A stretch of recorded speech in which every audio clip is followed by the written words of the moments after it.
Hello, guys. You're welcome to Tuesdays because we're talking about Hope Alive therapy here. Yeah, we give you therapy for a hope to be alive. Yeah. So I'm your psychotherapist as usual. And what are we talking about? Just because I said July is for relationships, and we've said so many things about relationship. And in case you're just joining us for the first time, don't forget to subscribe to our YouTube channel. What do? We give psychological solutions to psychological issues in the society. So what are we talking about? We are going to be talking about the effect of relationships on mental health today. We've said so much. We talked about codependency, we talked about toxic relationships, and it's really been awesome as each time keeps coming. We are going to actually discuss about so much. I promise you guys, we are going to discuss so much on our mental health sections. So I want you guys to look forward to our programs and each month, what each month actually stands for as regards mental health and society. So I haven't spoken about toxic relationship and codependency. So the big question here is what exactly is healthy relationships? Like how do you have healthy friendships? How do you have healthy relationships and things like that? In my little years of research, I've been able to understand this. An healthy relationship begins with you identifying yourself, you first identifying yourself. I say that most times. Probably many people find themselves in the midst of relationship or find themselves under influences that are wrong because they find it hard to give an identity to themselves. Like they can't define who they are. They can't say this is who I am this, I am that. And that's often one of the how do I put it, most difficult question probably 90 billion of people in the society are unable to answer. And the few that are able to answer that find it hard to find people of like minds that can actually walk along with that, see along in that perspective. So the truth about it is that when you cannot identify yourself, you will surely find it hard to find the people to identify yourself with. A popular saying says that show me your friend and I will tell you who you are, which is very true, psychologically true, because your friends determine your person. So most times when you hear people say probably something happened and somebody did something that is bad and things like that, they're like, is that person not your friend? And those people say, no, it's not my friend though. I don't know him. Why? Because they believe like I shouldn't be associated to this person on this kind of behavior or something because they know who they are. So the most important thing is know who you are. Even if you find yourself in the midst of friends based on situations and circumstances that warrant it, your ability to keep affirming yourself who you are will help you to actually stand out. Number two is know the kind of things you want in people's life. Now, a particular person cannot have all the attributes or the characteristics you need in friends. Get it? A particular person cannot possess everything. If that person is possessing everything, we need to go and check the person. The person is not a human being at all. Because in every human is an imperfection of what you don't want, what you don't like, or what you shouldn't be expecting. So when you now be like, this person is bad, that person is bad, that one is bad. You just throw everything inside this thing. Like nobody exists in your life. Even you yourself, you are bad. Let's throw you away. So that's why they. But what I'm saying is that you need to learn to define what you need in people's life based on the strengths you find in them. Everybody cannot have everything that you want in people's life, or a particular person cannot have it.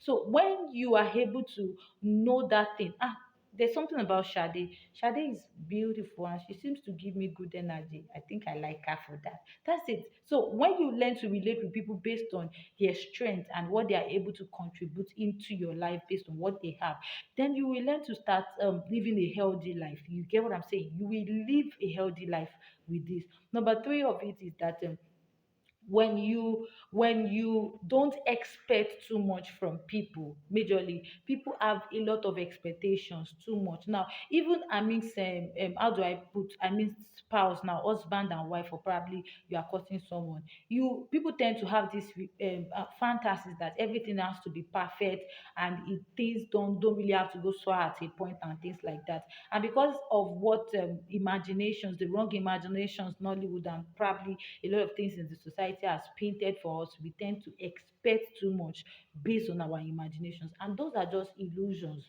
They are not real. The reason they are not real is because those things does not stop the reality of humanity.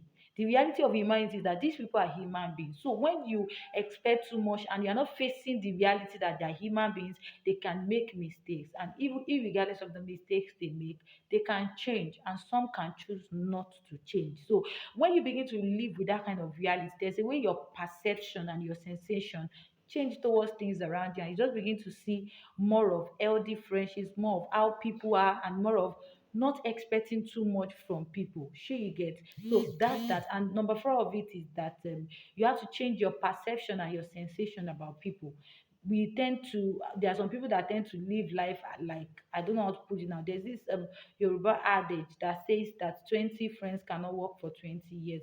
What they are saying is that it's not that you guys will not be close, but as we grow in life, our ideology, our standards, our integrity changes. So as it changes, sometimes we outgrow some particular friends probably we have before. Why? Because we don't think the same way, we don't see things the same way, and probably we want to associate ourselves with people that are more, how do I put it now, that are more of like minds. Why? Because our perception, our sensation has changed. So more reason why you see that people are no longer friends at a particular stage, not because they are not friends anymore, but probably they've moved on. Now the foolish things at times we do at that particular position is that in a bit of trying to move on, trying to meet up, we just tend to leave those that are coming behind at the back, which is not supposed to be.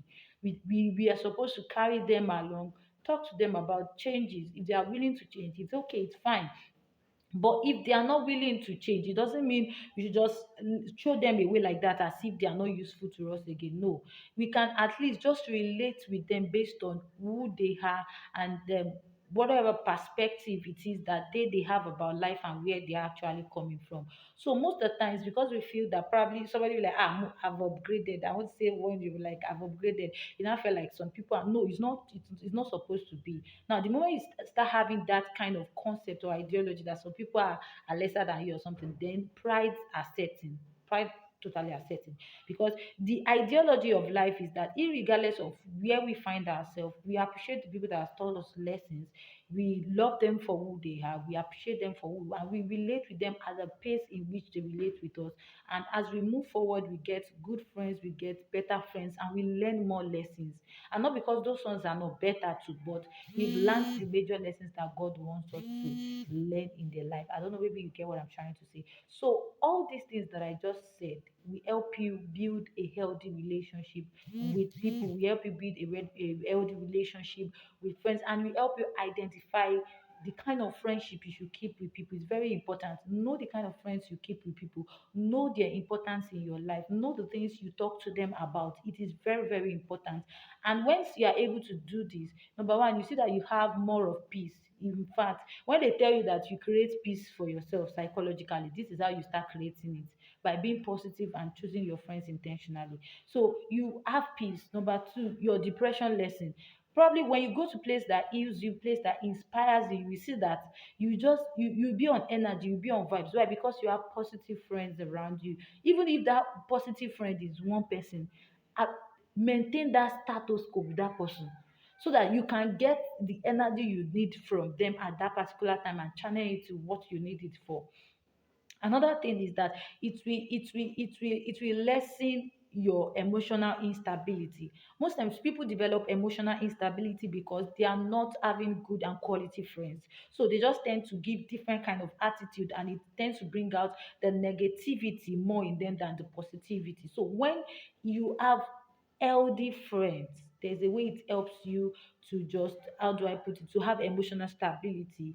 You have consistency in emotions at times. It, although emotions is not consistent, but there's a level it helps you build some level of emotional consistency as regards certain things in life. So with these little things I've said, I would like you guys to think about it. Think about the friends in your life. Think about your current situation. Ask yourself, where have they been useful to you? Where have they been good to you? Where have they been of importance to you? And try as much as possible to amend yourself and amend the relationships that you have, as much as I've been able to explain to you how effective positive relationships are to your mental health.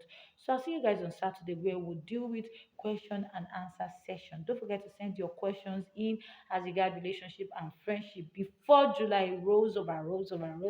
Because by August we'll be starting another topic. I'll see you guys when I see you. Take care of yourself. Bye.